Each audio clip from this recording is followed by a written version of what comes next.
Welcome to Realty Talk, the show that brings together the country's most authoritative and respected property experts.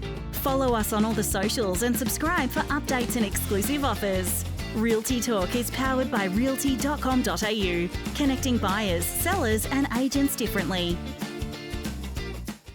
Hi and welcome to your Property Hub's Realty Talk Show, your go-to place for property investment insights, inspiration and stories from Australia's top property experts, leaders and analysts.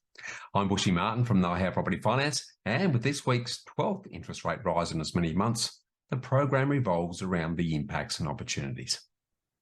Scott O'Neill kicks things off by looking at the effect that rising rates are having on commercial property and what you need to consider when looking for higher yielding opportunities. To restore confidence in construction and its considerable benefits, the founder of Builder Finders, Lynette Manciameli, introduces you to their innovative world of builder broking, so watch out for that. And to close out the show, Brad Beer unpacks what rising rates mean to you and what you can do to stem the tide. Now, before we get underway, if you're enjoying the show, I need to ask you a special favour. Can you please take a couple of seconds now to hit the subscribe button wherever you're listening to or watching the show, as this will ensure that we continue to attract the industry's best of the best so that you can enjoy cutting-edge insights. And if you'd like a free copy of my award-winning book, Get Invested, make sure you also sign up on the realty.com.au homepage. We've got lots to share, so let's get on with the show.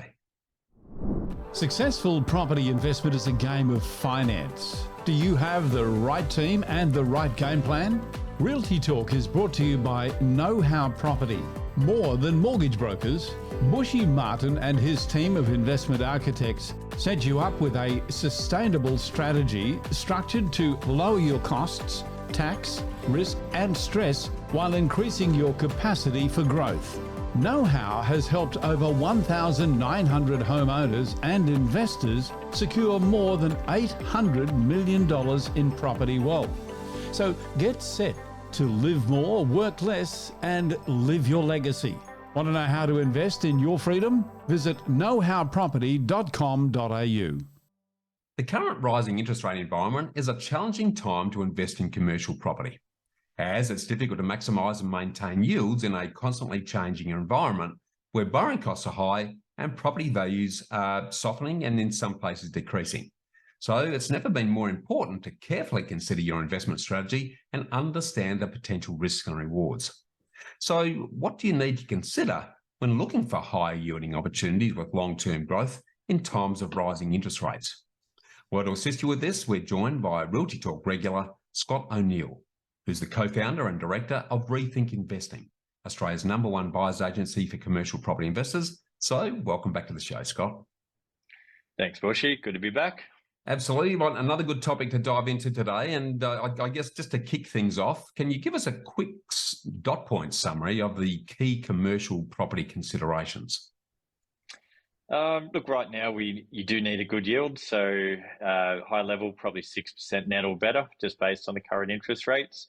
You need something where there's a rising rent value at the moment, because that's going to create capital growth and obviously create a hedge against the interest rates we're seeing as well at the moment. And just stability of tenant is probably something to consider as we, approach a potential recession in the next year or two ahead. Like, there's all sorts of variables in the economy. So you would like one less variable with your tenant, just something stable. And there's plenty of those types of tenants when you're looking out there. So they're probably the top three, I'd say. Yeah, well, one of the key considerations I've heard you talk about before is starting with getting the fundamentals right. What do you mean by getting the fundamentals right in real terms? You mentioned the yield target. Are there other aspects there that we need to be familiar with? Yeah, so like I said, the stability of tenant would be a fundamental, and also probably going one step further, which helps stability, is just a property that would be relet easy. So this is probably coming into the quality type comment. So a good quality asset will attract a quality tenant in less time. A good example of that would be if you're looking at retail, you want the corner site with the exposure that, a real estate agent or a well-known dentist might be in. You don't want something in the side alley where there's no foot traffic. Even though it's in the same suburb, it doesn't represent the same quality. So I think you just think about those types of scenarios, and if you've got a property that can be easily relet, then it does de-risk the situation greatly. Yeah, so the location is clearly very important. What about the length of the lease? Is that a fundamental that's part of the mix?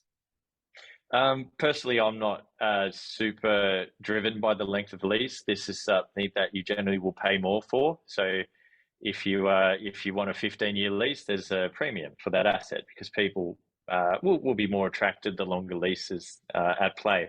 Like I recently purchased a property and it had 8 tenants, and the average lease length on it was just under 12 months. There was a couple of 3-year leases, a couple of 6-month left leases. This doesn't sound great, but the reality is they were about 30% under rented.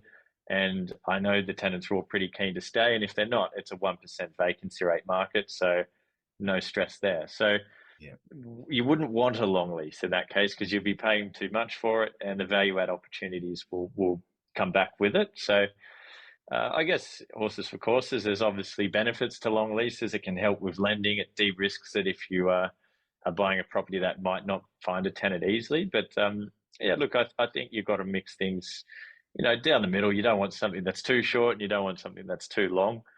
And just one quick side note, industrial space, for example, a long lease will actually devalue your property potentially because the rent is going up a lot quicker than it can possibly go with the lease. For example, JLL produced a report saying last year national industrial rents grew by 24% Australia-wide. So if you were locked into a 10-year lease going at 3% per annum, you're well behind the 8 ball and you're losing income every year that lease is in place. So you've got to consider the market with these leases as well. Yeah, brilliantly said. And an insight again that the average punter wouldn't get their head around unless they understood what you've just explained to us. So really appreciate your thoughts on that. One of the other areas that gets a lot of talk is market risk. Is that an important consideration when you're looking in the commercial space? Yeah, big time. So there's 4 main segments in commercial property. You've got industrial, office, retail, and specialty, which is your single purpose assets like childcare, fuel stations, and even medical centers. So out of the big 4, there's one asset class which is not looking good right now, and that's office, specifically CBD office space.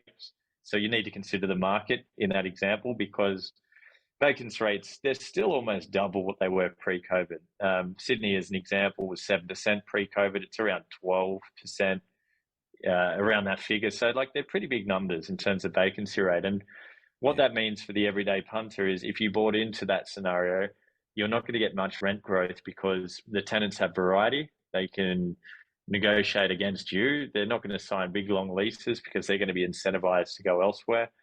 It's just not a good situation for an investor to be in. So I'd rather be in those markets where you don't have to deal with the vacancies and there's, essential retail, medical, industrial, they're all as tight as they've ever been. And so depending on which asset class you go, it will have a material difference in your wealth, I think. Yeah, very good, Reid. A couple of the other aspects that I'd like your thoughts on are particularly in the current rising interest rate environment. Give us your read on the importance of rental income and loan repayment considerations. Yeah, I think first of all, it's important to say that no one's going to feel as rich this year as they did last year. So cash flows are squeezed. So don't be disheartened. Everyone's in the same boat.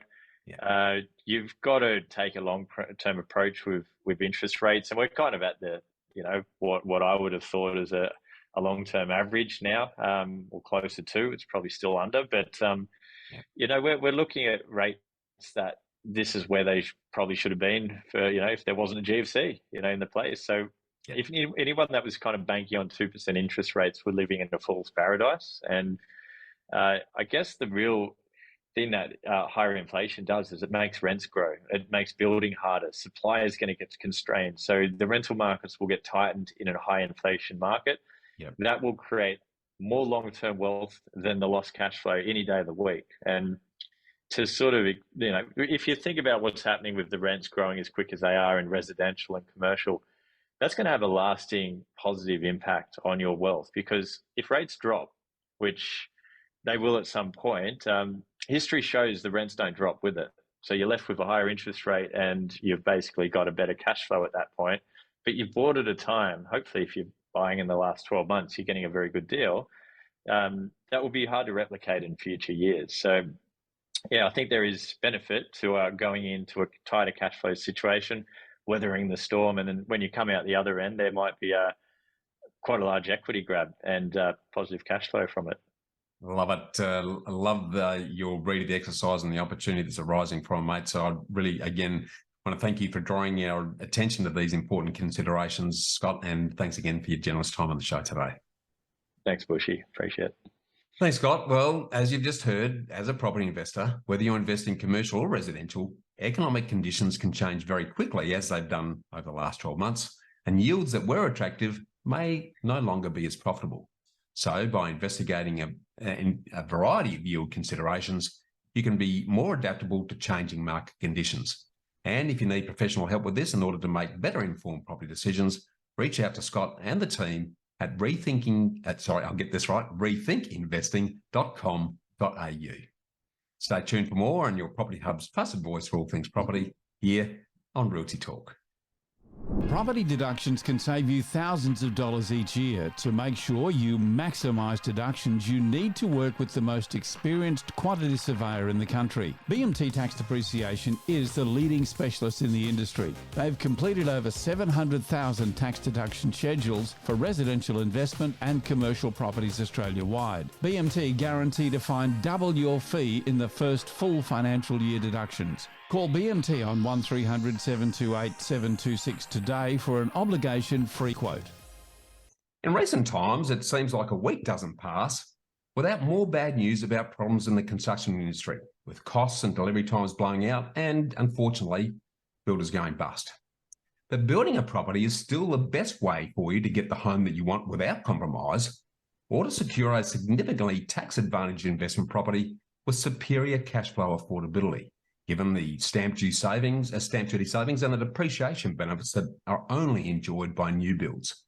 So how do you navigate the confusing, uncertain construction maze and separate the sheep from the goats when it comes to building your dream home or investment property to ensure that you're achieving great value in terms of time, quality and cost?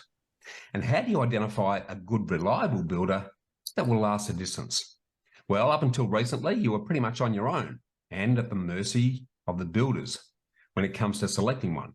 But that's now changed with the pioneering and very new, innovative builder broker service.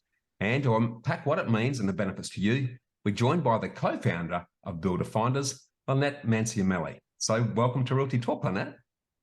Thanks very much for having me, Bushy. I'm really excited about this. I think what you're bringing to the industry is well overdue and is going to make a massive difference to the confidence and comfort that people have in the building process. But before we sort of get into that, can you sort of start off by telling us a little bit about what builder brokers do? Okay, so the easiest way to explain what builder brokers do is the analogy I always like to use. And if you've used a mortgage broker before, as many Australians have, and in case they haven't, it's like a broker, like an insurance broker or a mortgage broker, some kind of broker that has a whole suite of offerings.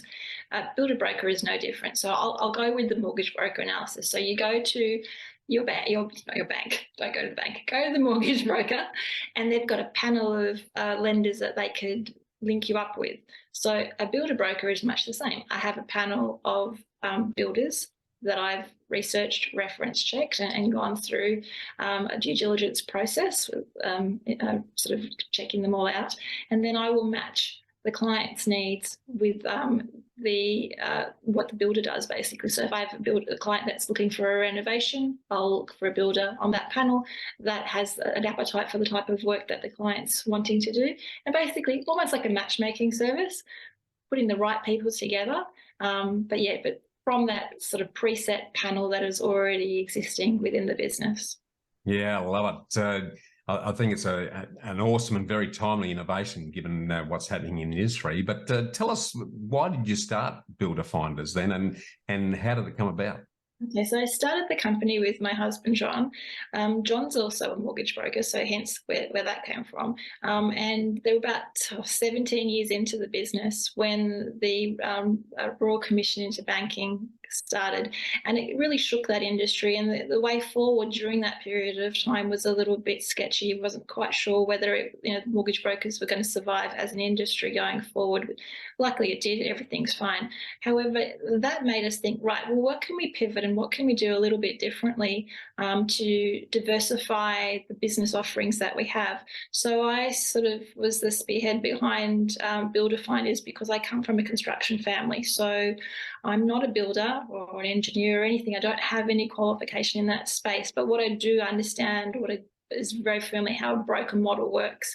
And so when we were sort of thinking about, how to move forward, we sort of had heard about a builder broker before, and with sort of the knowledge that I had from, growing up with my dad as a builder, kind of thought this model could really work together. So we started it, sort of out of a need, which was not an ongoing need from a business perspective, but there was a lot of personal background to it too. We had used a builder, so prior to that, we did an extensive backyard renovation, redid the pool, put in a massive alfresco area into our home.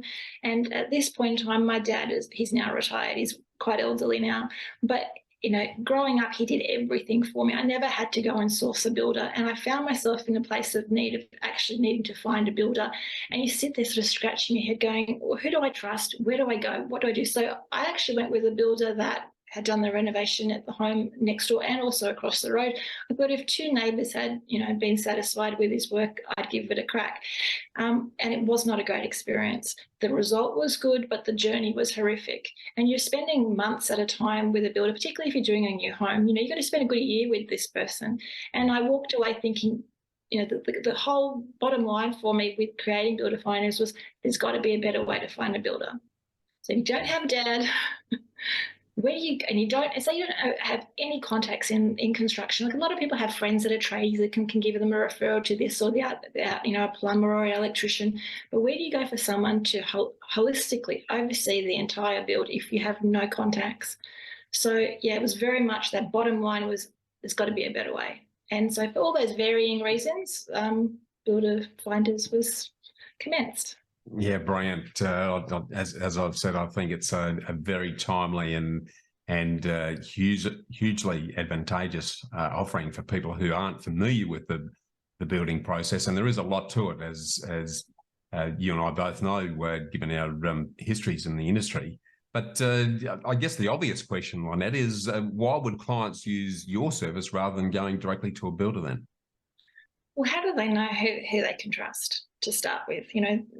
They could, as it was my situation, I didn't know that I could trust that builder that I went to. I was just going off an experience. So if they came to me looking for a builder, I've done lots of researching and reference checking. I've created trust and rapport and understanding of who the builders are, how they work, and clients need that as well, but a lot of people are time poor. They don't have the time to go and do all the research and the reference checking that they should be doing.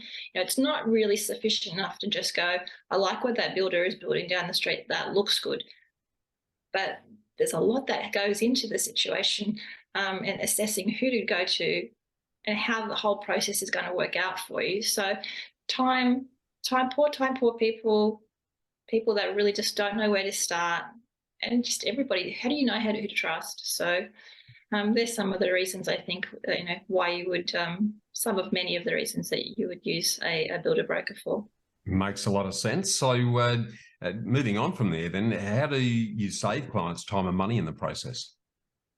Just by doing all that research and reference checking for them, are some of the ways that you save them money. I mean, just giving them lots of information and a lot of the sort of knowledge that I have, so I can put them in contact. Also, you don't just need a builder if you want to build. That's the last step. You need a building designer or an architect. You need an engineer. You need a surveyor. You need a town planner. You need a quantity surveyor, estimator. there are so many people that you need before you actually need the builder, and I can save them that time. I have a very strong network of all those professionals that I just named at my disposal that I work with on a daily and regular basis. So I can provide them the guidance as to who to go to for what they need, which also therefore saves them time.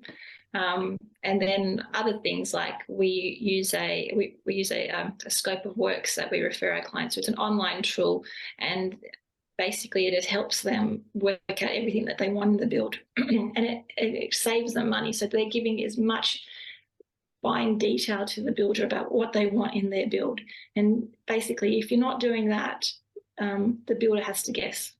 They need to make an estimation on what you want. So the more detail that we teach our clients to give to the builder, the better the outcome, and therefore there is the cost saving and time savings. Yeah, and the certainty too for both the builder and the client, because if it's specified and it's as you say, the detail is spelled out, there's no guesswork for each party, or the opportunity then for time or cost blowouts that inevitably occur when that happens. So look, I really want to commend you on bringing a fantastic and pioneering this service in the industry. I can see that it's going to be a growing opportunity, given what's going to be happening with the massive undersupply of housing in Australia and the need to build hundreds of thousands of homes to satisfy the ongoing population demands. So I really want to thank you for opening our eyes to this great innovation on builder selection initiatives, Lynette, and thanks for joining us on the show today. Thank you very much for having me. Thanks, Lynette. Well, as an ex-architect and project manager, I'm a big fan of the significant benefits of building a home or investment property over the compromise of buying an existing one. Done well, new build properties allow you to manufacture equity and, as an investor, allow you to drastically reduce your ongoing holding costs and vastly improve your cash flow affordability. So if you'd like to learn more on how a builder broker can assist you enjoy all of these new building advantages, reach out to Lynette and the team at builderfinders.com.au. Stay tuned for more on your Property Hub's trusted voice for all things property here on Realty Talk. Successful property investment is a game of finance. Do you have the right team and the right game plan? Realty Talk is brought to you by Know How Property. More than mortgage brokers, Bushy Martin and his team of investment architects set you up with a sustainable strategy structured to lower your costs, tax, risk and stress while increasing your capacity for growth. Know How has helped over 1,900 homeowners and investors secure more than $800 million in property wealth. So get set to live more, work less and live your legacy. Want to know how to invest in your freedom? Visit knowhowproperty.com.au. Are you one of over 2 million property investors who are seeing your holding costs steadily increase as interest rates continue to rise? Rates have risen 11 times over the last 12 months and increased by 3.75%, with potentially some more to come, adding over $1,100 to monthly repayments on a $500,000 loan with a 30-year term. So if you're an existing or potential property investor, what do rising interest rates mean to you, and what do you need to do to stem the tide? To share some timely insights on all of this, we're joined by long-term show supporter and favourite, Brad Beer, the CEO of BMT Tax Depreciation, who are Australia's leading provider of tax depreciation schedules. So welcome back to the show, Brad. Bushy, great to be here as always. Love talking property. Yep, it's our favourite subject and a good topic to jump into today, given the sort of media focus on over the last 12 months. But from your perspective, mate, to kick things off, what do rising interest rates mean for property investors as you see it? Well, look, rising interest rates, I mean, the simple answer is they cost us more money. With interest rates increasing, obviously the cost to hold those properties gets a bit more stressed. Your monthly payments increase, and you know what that means is it's just harder to make it stack. We're buying property to make some money, and it's hard to either make it stack to buy it or hurts. And I talk to investors a lot, and there's 11 rises, and lots of investors you speak to haven't been through rates of this sort of height. I have, because I've been investing for a fair few years. But in saying that, I haven't been through the really high 17%ers I do remember having some stuff locked in at 7.5% many years ago, and that sort of turned me off locking things in. But and I guess it has other effects on the market. There's less people that can afford to buy the home. There's less pressure on the market when you're trying to buy. We've also seen interest rates rentals rise substantially over the last little period of time because of a lack of, it's driven by a lack of stock. But look, the cold hard truth is it just costs more money. Yeah, well, you're absolutely right, and we've certainly seen from April last year through to now, we've seen a lot of investors who were cash flow positive or cash flow neutral now into negative gearing material as a result of the rate rises.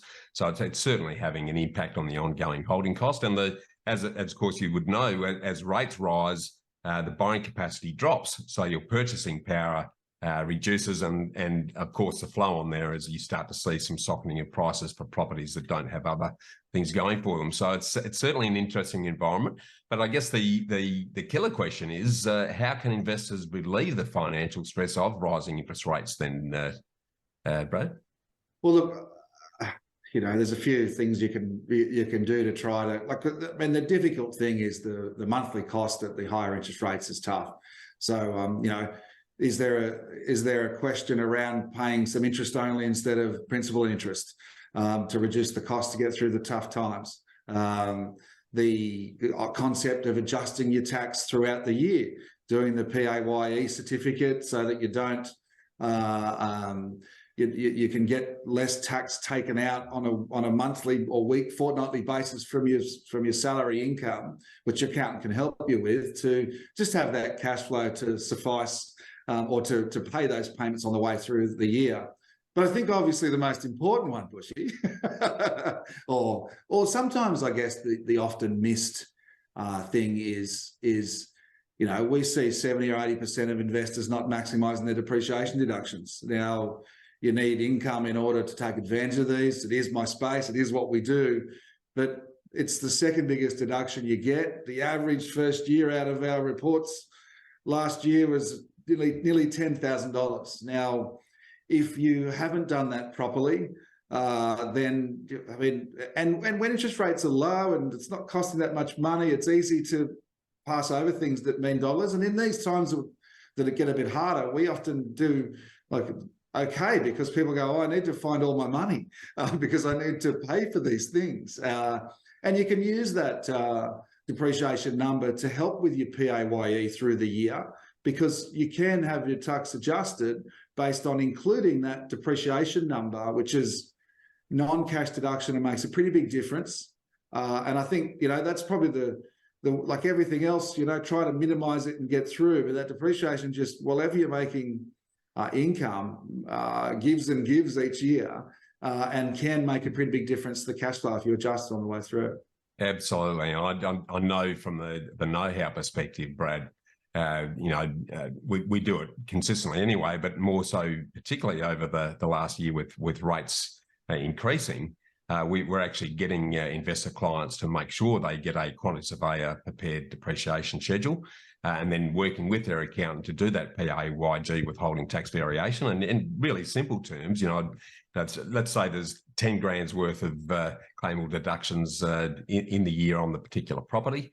Then if someone's getting paid on a weekly basis, that's nearly $200 a week extra they get in their pocket.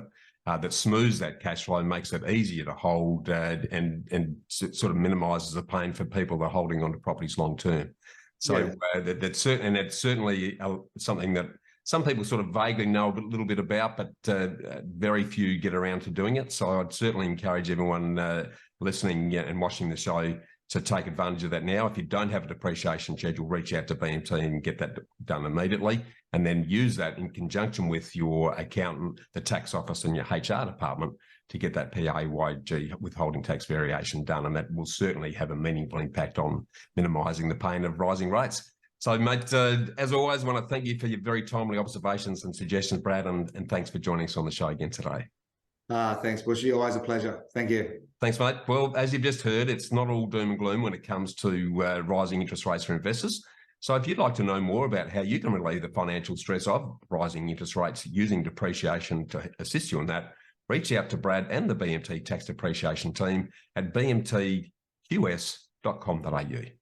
Keep tuning in to your Property Hub's trusted voice for all things property here on Realty Talk.